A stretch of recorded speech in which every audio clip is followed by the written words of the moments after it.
Merci à vous qui nous rejoignez à l'instant sur chaîne Inter. C'est toujours un plaisir de vous avoir en notre compagnie, ensemble, bien évidemment, jusqu'à 13 heures pour le carrefour de chaîne Inter. Sommes-nous prêts pour le déconfinement? Le Maroc qui entame aujourd'hui la deuxième phase du déconfinement. Comment réussir cette deuxième phase? Comment éviter une seconde vague du Covid-19? Bref, je le disais, sommes-nous prêts pour le déconfinement?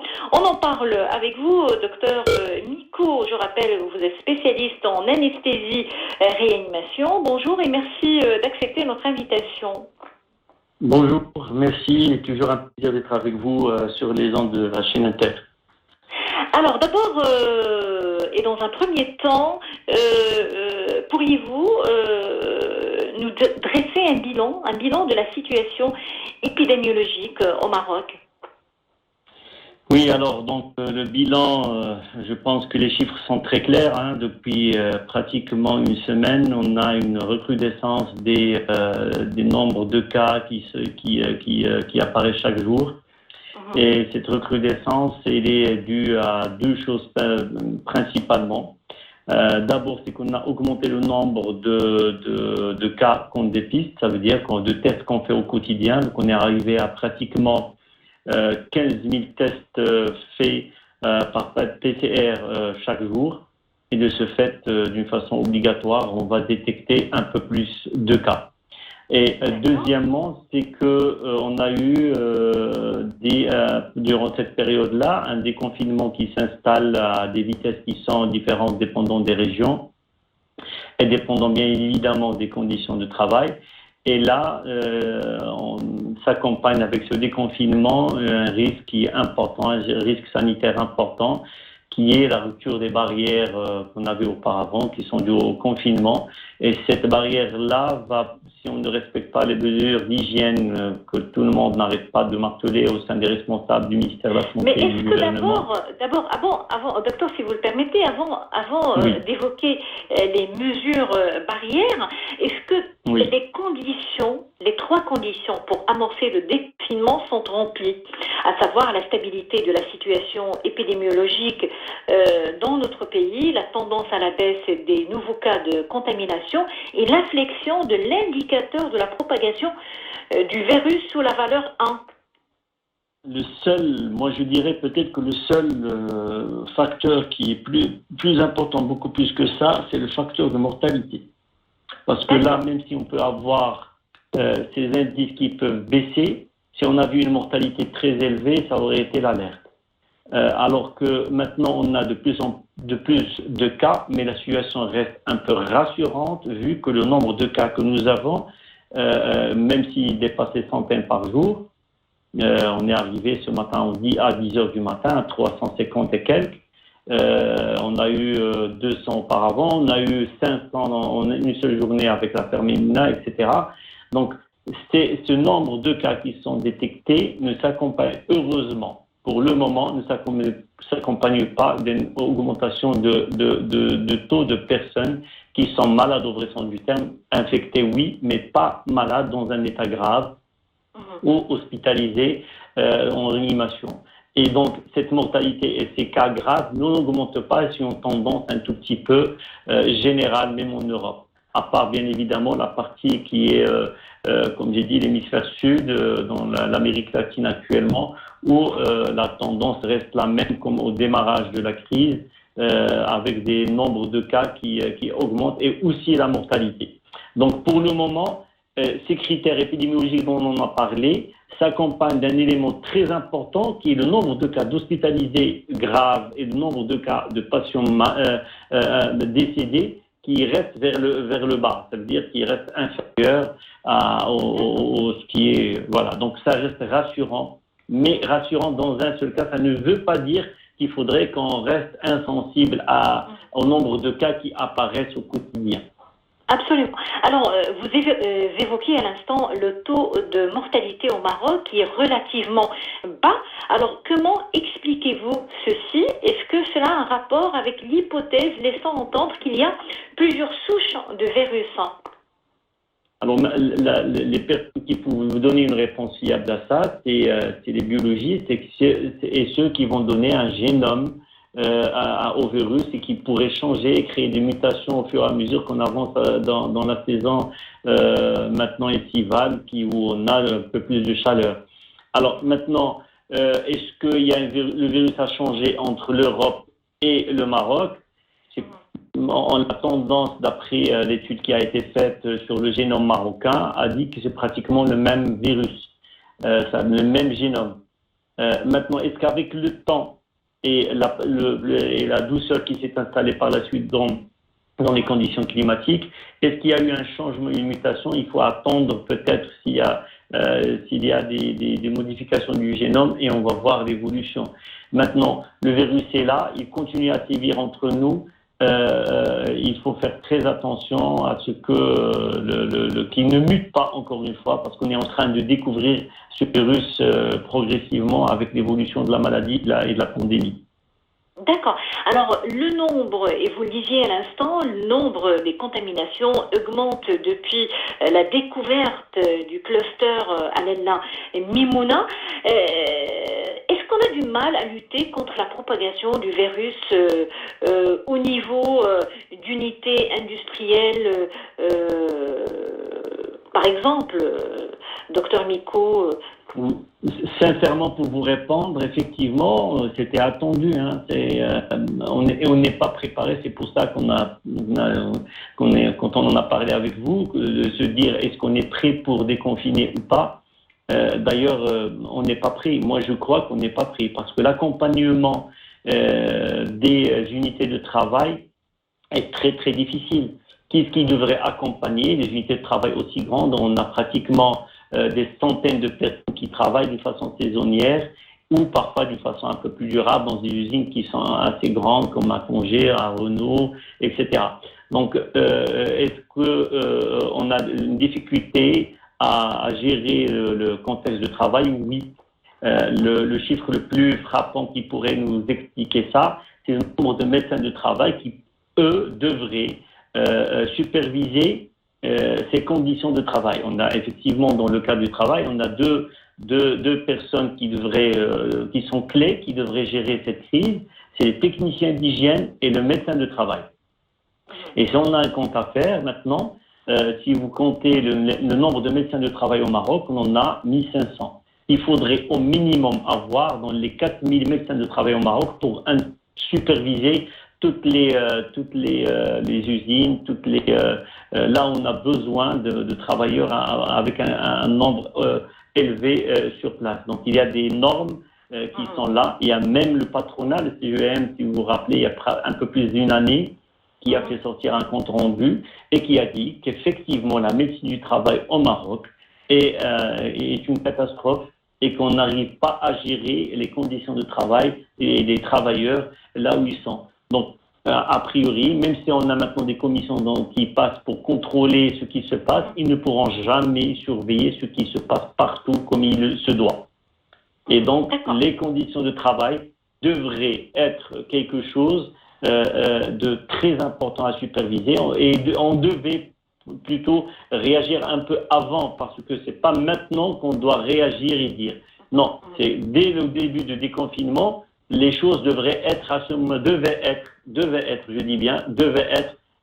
organisées et les autorisations de réouverture des usines ou des grandes sociétés ne devaient être que confirmées si vous avez les normes qu'il fallait qui sont autorisées par le médecin de travail et par cette commission et par les techniciens d'hygiène, vous pourrez à ce moment-là réouvrir votre société ou votre usine. Sinon, il fallait obligatoirement mettre à jour toutes les conditions de travail là où il faut. Donc, on n'est pas prêt, effectivement, et on aura des clusters de plus en plus importants. Et imaginez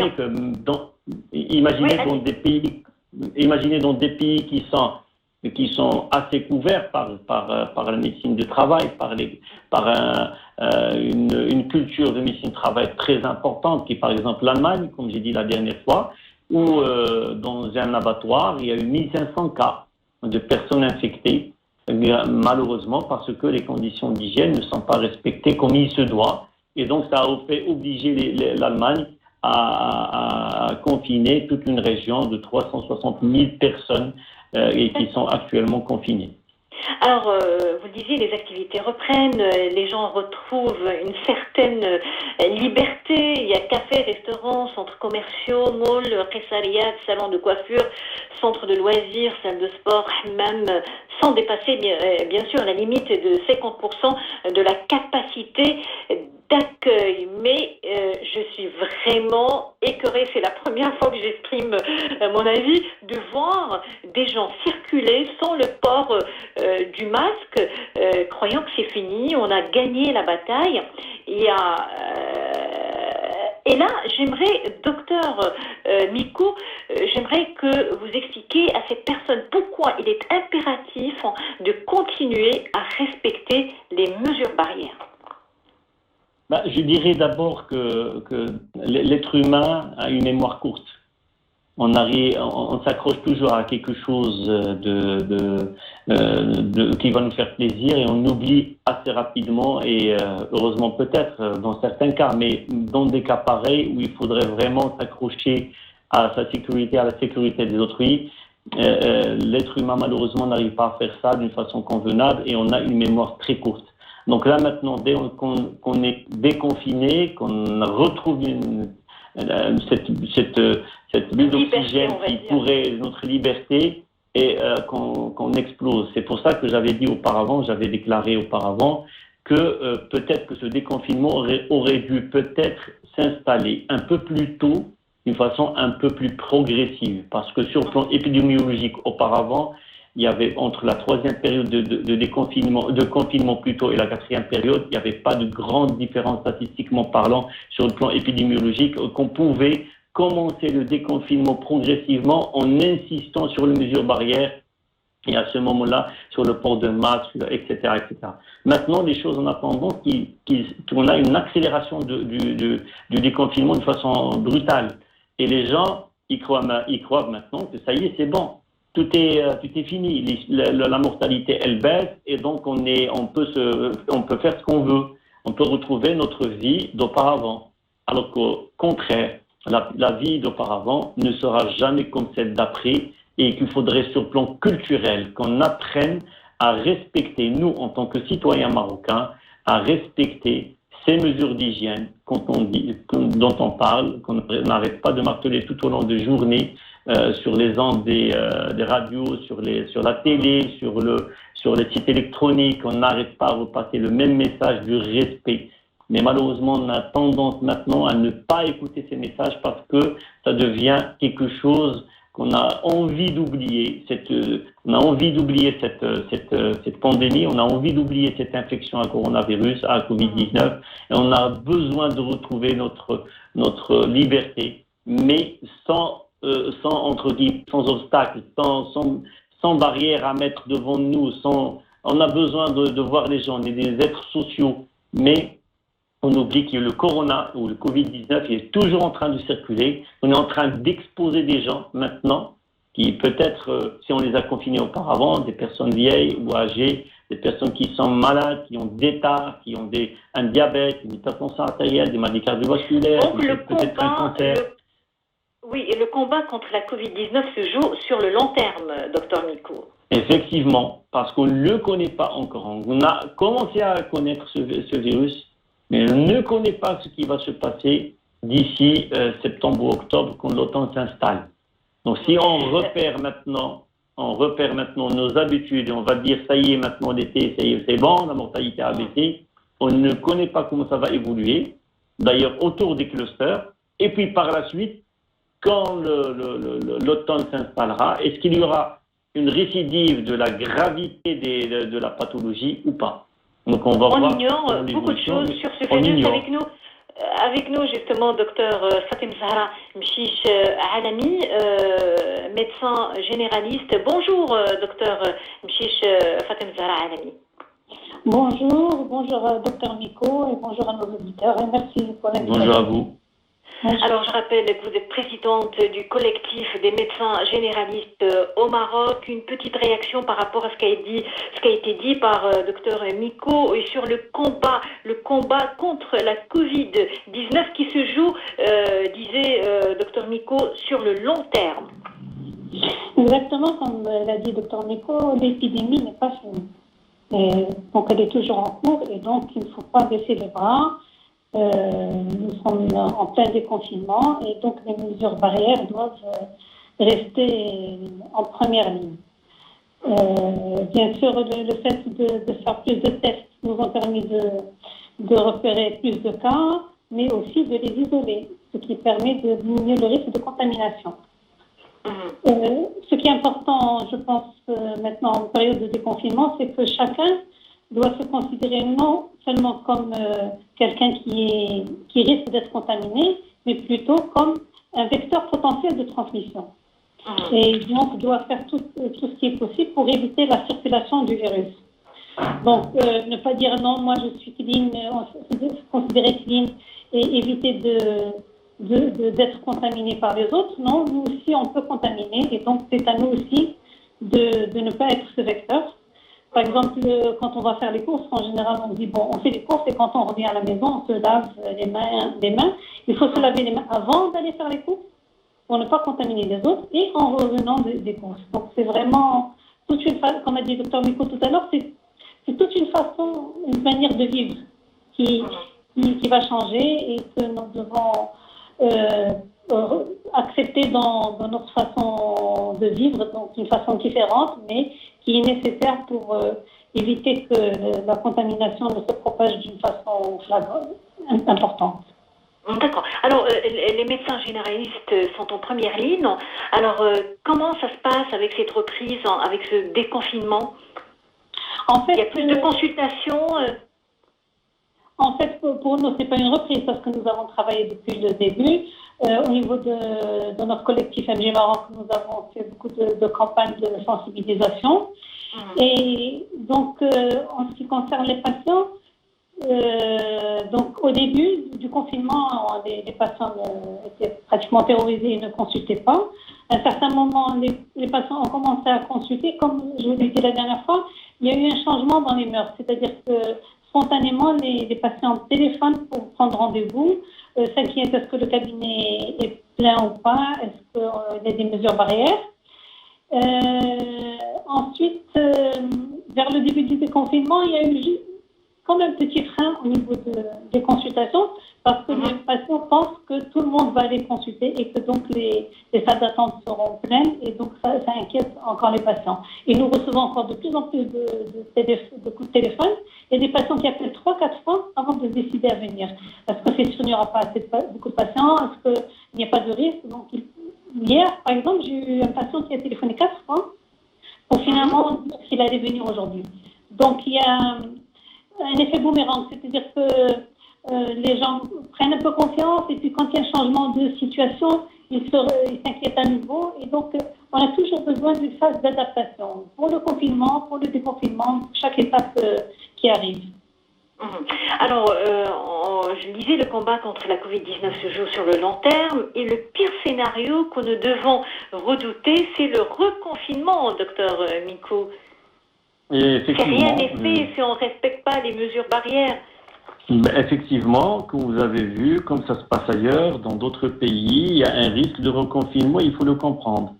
Et comme j'ai donné l'exemple tout à l'heure en Allemagne, la Corée du Sud, il fait la même chose, en Chine, c'est la même chose, avec l'apparition de nouveaux cas et de cas qui sont assez importants, alors qu'auparavant, on disait que la Chine a complètement vaincu la pandémie. En Corée du Sud, la même chose. Et en Allemagne, c'était parmi les pays européens qui ont le mieux géré la situation. Et malgré ça, il y a eu la réapparition de la pandémie et des nouveaux cas d'infection. Et donc, il était obligé de reconfiner. Donc, on n'est pas loin, malheureusement, de ça. Si on ne respecte pas ces barrières et que le cas devient très important et surtout si la mortalité augmente, le gouvernement sera obligé de nous reconfiner et de reperdre notre liberté de sortir, de travailler. Le plus Qu'est-ce qui vous inquiète le plus, docteur? C'est la capacité hospitalière, le manque de vaccins, la possibilité justement de se reconfiner, les impacts psychologiques, économiques, sociaux. Qu'est-ce qui vous inquiète le plus? Moi, je pense que tout ce que vous avez dit est inquiétant, hein, parce que ça, c'est comme une soupe qu'on est en train de préparer et qui est de mauvais goût malheureusement. Chaque ingrédient apporte son mauvais goût. Et donc, que ça soit l'absence de vaccin, le nombre de cas hospitalisés, le nombre de cas peut-être un peu graves, ou un peu plus le reconfinement, les dégâts psychologiques, les dégâts économiques, rien n'est bon dans cette soupe. Rien. Tout est infect. Et donc là, ce qu'il faudrait faire, c'est que notre liberté, notre santé, c'est des choses qu'on a vraiment perdues pendant cette période-là. Il faudrait qu'on s'y accroche d'une façon très importante et qu'on soit conscient de ça. Moi, auparavant, je sortais juste à côté dans un marché local pour essayer pour faire mes achats. Je trouvais des personnes qui vendaient les marchandises. Ils ne mettaient pas de masque. Je leur disais, mettez votre masque. Et pratiquement, ils n'acceptaient pas. Avec des mots parfois avec un manque de respect. Et par la suite, ils ont été infectés. Et le marché local a été fermé. Donc, je reviens par la suite, et le marché est toujours là, et les gens ne s'en réalisent pas qu'il faut faire la même chose. Ils ne respectent pas encore. Donc, on est dans un manque de civisme, malheureusement. Et cela dit, docteur, si vous le permettez, et cela dit qu'on est tous responsables. Si on voit quelqu'un sans masque, on doit lui faire la remarque. Parfois, malheureusement, les gens n'acceptent pas cette remarque. Mais moi, ce que j'essaie de faire au quotidien, quand je pars dans le marché local, c'est que je choisis, je me mets devant le marchand, je lui demande si tu peux mettre ton masque, je vais acheter chez toi. Tu ne le mets pas, je change de commerçant. Et là, on commence un tout petit peu à réaliser ça, mais parfois, il y a des gens qui sont un peu arrogants, non. Il me dit, si tu ne veux pas acheter, n'achète pas, moi je ne mets pas mon masque. On est arrivé à ce point de manque de civisme, et ça c'est catastrophique. Docteur Mchiche Alami Fatem Zahra, par rapport à ce relâchement au niveau des mesures barrières et du port du masque notamment. Oui, c'est vraiment un bon dossier. Au début, les gens refusaient. À un certain moment, tout le monde a commencé à le mettre. Et maintenant, il y a des relâchements. Pas chez tout le monde, heureusement. Il y a beaucoup de... Quand je traverse ici à côté du cabinet, je dirais 75% des gens portent le masque. Ça, est-ce qu'ils le portent d'une façon correcte ou pas? Oui, vous le disiez, pas tout le monde, mais il suffit d'une seule personne pour contaminer plusieurs personnes. Tout à fait, oui. Mais il faut faire la différence entre la contamination à l'air libre et la contamination en lieu clos. C'est-à-dire que dans un lieu clos, la contamination, on peut l'estimer à 70%, alors qu'à l'air libre, elle est de 12,5%. C'est-à-dire quand on traverse la rue en croisant quelqu'un qui ne porte pas le masque, c'est pas la même chose comme si on a quelqu'un qui est avec nous dans une salle fermée. Et donc, de là, il faut continuellement rabâcher les conseils, rappeler aux gens l'importance de toutes les barrières qu'on doit mettre en place pour éviter justement la contamination. Et donc, c'est des choses qu'il faut vraiment rappeler à chaque fois, le fait qu'il ne faut pas de rassemblement de plus de 10 personnes, qu'il faut porter un masque correctement, respecter la distance de 1 mètre, le fait de saluer sans se serrer la main, alors que chez nous, c'était spontané. Donc, franchement, j'ai remarqué une différence depuis. Les gens se retiennent leurs mains, donc c'est déjà un pas en avant. Le fait de toujours tousser, éternuer dans son coude ou d'utiliser des mouchoirs jetables. Il faut aussi sur le fait du gel hydroalcoolique, mais surtout le fait de se laver les mains, mais correctement, c'est-à-dire se laver les mains pas rapidement, mais bien prendre 20 à 30 secondes pour bien se laver les mains, entre les doigts, le paume, le dos de la main. Et donc, toutes ces mesures barrières, il faut les rappeler constamment aux personnes parce qu'on a tendance à oublier et on a un désir d'oublier. Comme a dit tout à l'heure Dr Meko, c'est quelque chose de négatif qu'on veut mettre de côté. Et donc, inconsciemment, on essaie de s'orienter vers des choses qui vont nous permettre d'oublier et de revenir à notre vie normale. comme a dit le Dr Nico tout à l'heure, on ne peut pas revenir à notre vie normale, et surtout dans les mois à venir, sinon on risque de nous reconfiner. Donc, c'est une procédure à mettre en place, en fait. D'accord. Alors, j'aimerais qu'on revienne sur l'apparition de nouveaux foyers de contamination qui sont considérés comme une circulation qui accélère justement, qui s'accélère ou qui accélère justement la circulation du virus. Alors, avec Dr Mikou, la responsabilité justement incombe aux responsables justement de ces, par exemple, prenons l'exemple de Lalla Mimouna, à qui incombe la responsabilité? Écoutez, moi je pense que si vous voyez dans cette société qui n'est pas une société marocaine, c'est une société étrangère qui s'est installée ici au Maroc, qui loue les terrains et qui cultive de la fraise, et puis par la suite il les met en conserve et il exporte ça.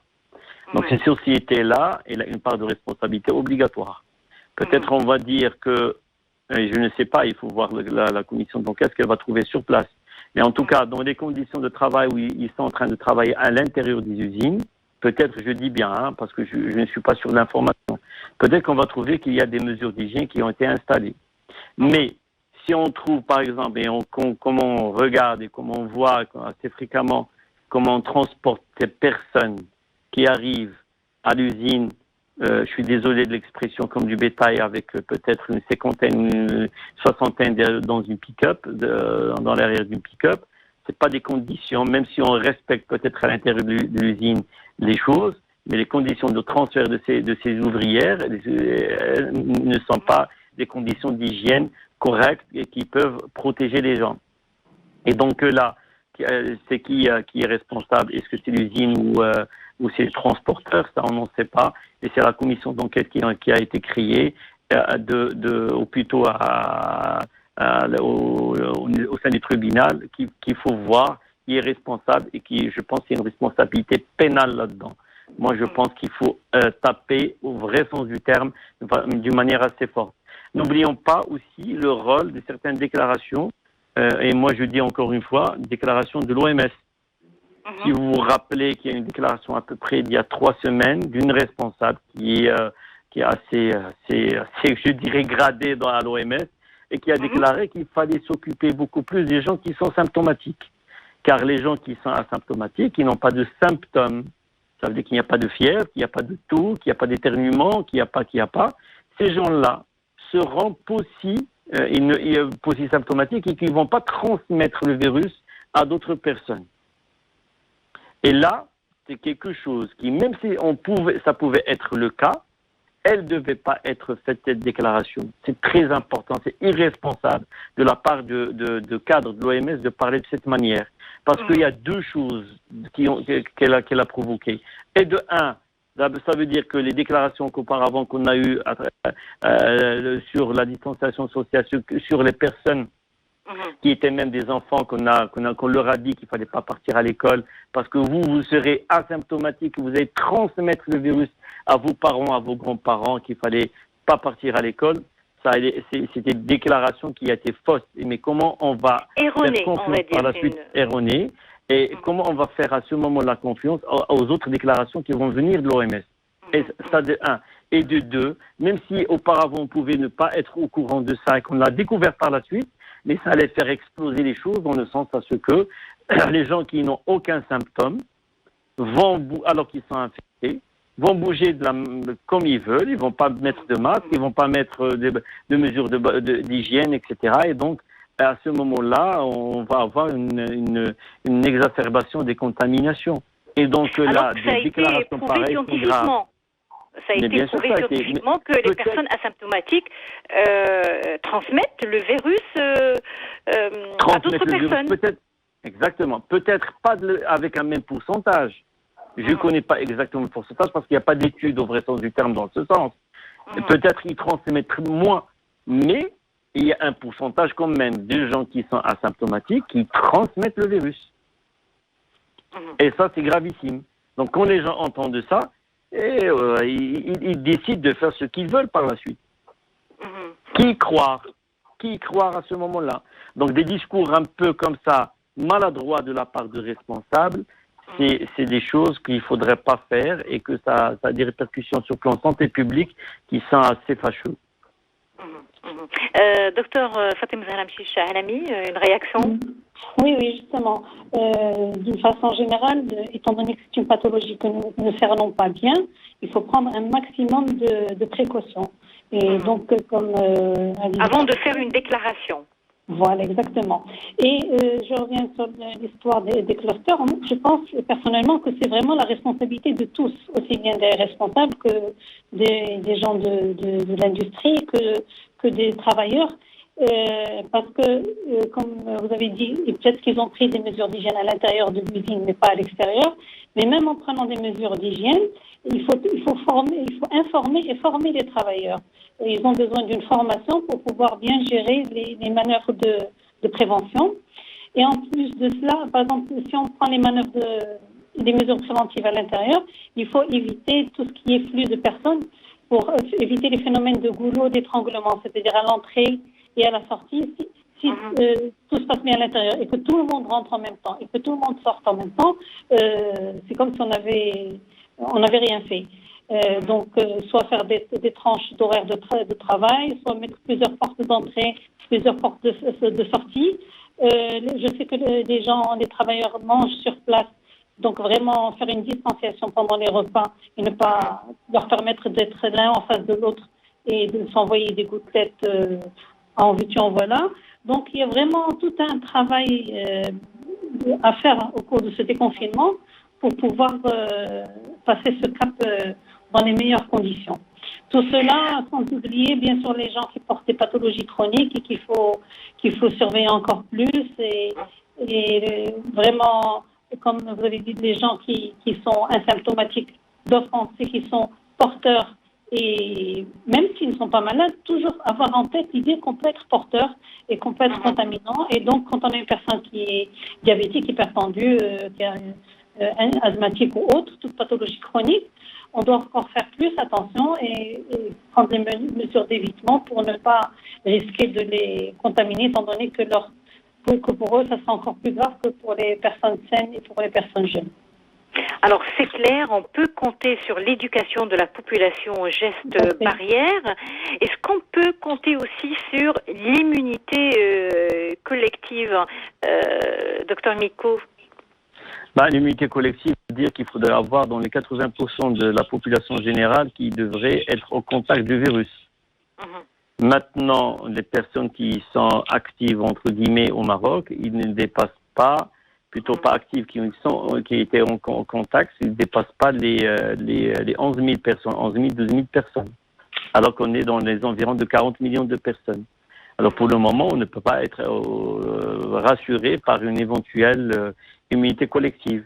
Les pays qui ont misé sur cette historique, comme la Grande-Bretagne au tout début de la crise en Europe, le président, plutôt les pays nordiques, comme la Suède, surtout la Suède actuellement, elle a c'est le premier pays en matière de mortalité au monde par habitant, par million d'habitants. D'accord.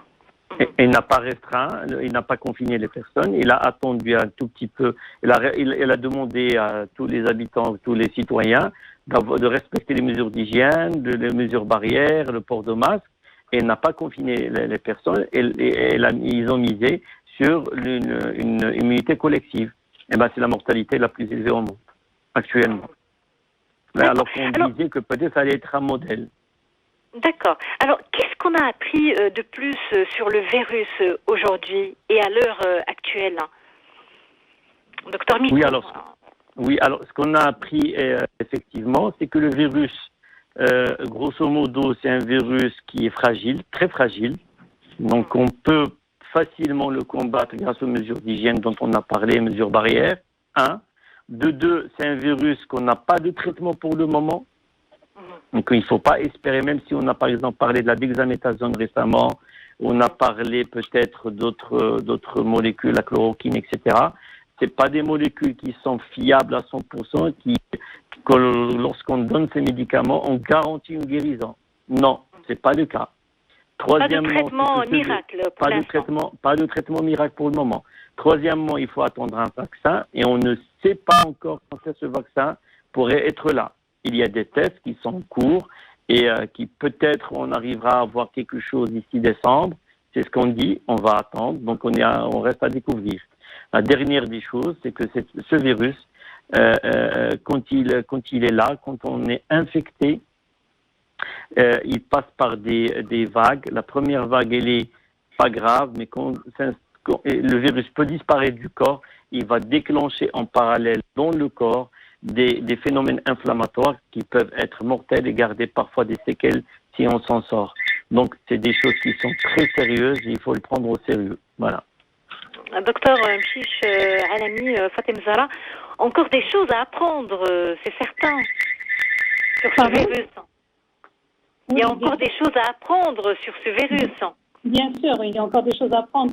On ne sait pas si c'est un virus qui va être saisonnier, est-ce que c'est un virus qui va disparaître sans revenir. C'est vraiment encore l'incertitude. Et donc, tout ce qu'on sait, comme a dit Dr Meko, c'est qu'il n'y a pas de traitement spécifique au virus, mais plutôt des traitements peu palliatifs, des traitements qui aident, mais qui ne sont pas spécifiques au virus. Et quelle sera la réaction du corps humain par rapport à ce virus, on ne le sait pas encore. Est-ce qu'il y aura une immunité acquise et durable, une immunité transitoire ou pas d'immunité du tout? C'est vraiment le début de la relation avec ce virus, et puis c'est le temps qui va nous permettre de faire la différence avec les autres pathologies. D'accord. Alors, un dernier mot, un conseil peut-être pour les auditeurs, Dr Meko. C'est ce nombre mon dernier mot, ce nombre qui est là, qui est important, qui commence à chaque jour à apparaître en centaines de personnes, ça devrait être un signal d'alarme. C'est comme je dis, et je vais l'expliquer d'une autre manière, c'est un carton jaune pour les Marocains, pour les citoyens marocains. Il faut faire attention avant qu'on ait un carton rouge. Donc, respectons ces mesures d'hygiène, respectons les mesures barrières, et tout va aller pour le mieux, Inch'Allah.